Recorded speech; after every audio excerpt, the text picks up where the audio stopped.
sekali. Kalau tak cari Kemal kan.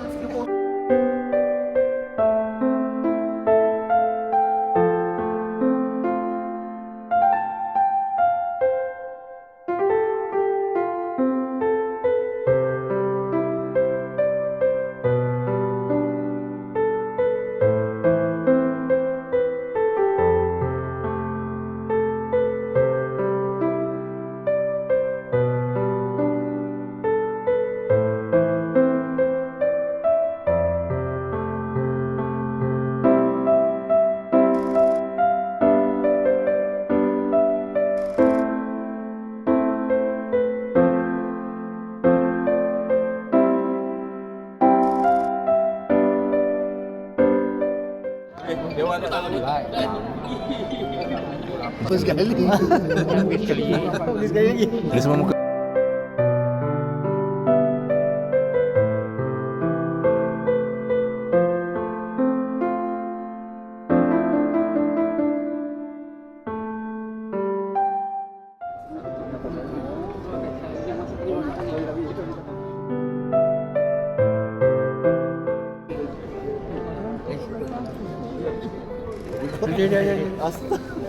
Wajib tu tunduk, wajib tunduk. Saya hotel yang dalam sistem dia tu saya pilih yang mana kita nak. Tahun ni tak boleh, dia ada satu je.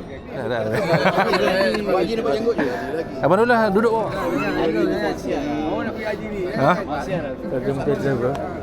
Kan mana tahu dia update. Tu kan ID. Kita tak nak main sama. Saya Ustaz. Sibuk. Itu hari badal ayah dia.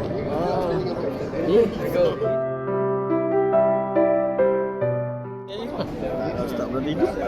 Boleh tidur. Tabung haji bila? Malas bandar lagi tak selesa. Kawan Tak sengaja tu. Boleh aku tak sengaja. Oh, kan pukul 8 kan? Ni dah 7.40. Baik. Dan sebagainya akan ada kopi ataupun akan ada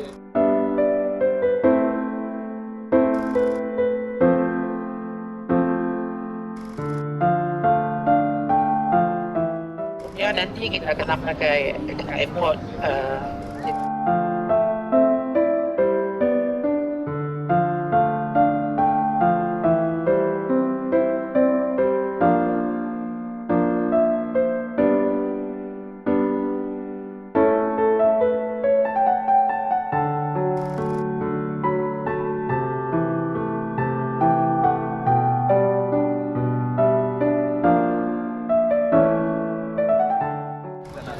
Tengok aja Ustaz nak kata.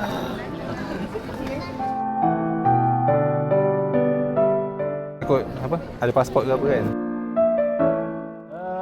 Assalamualaikum. Love you Ustaz. Ya Haji. Haji ni.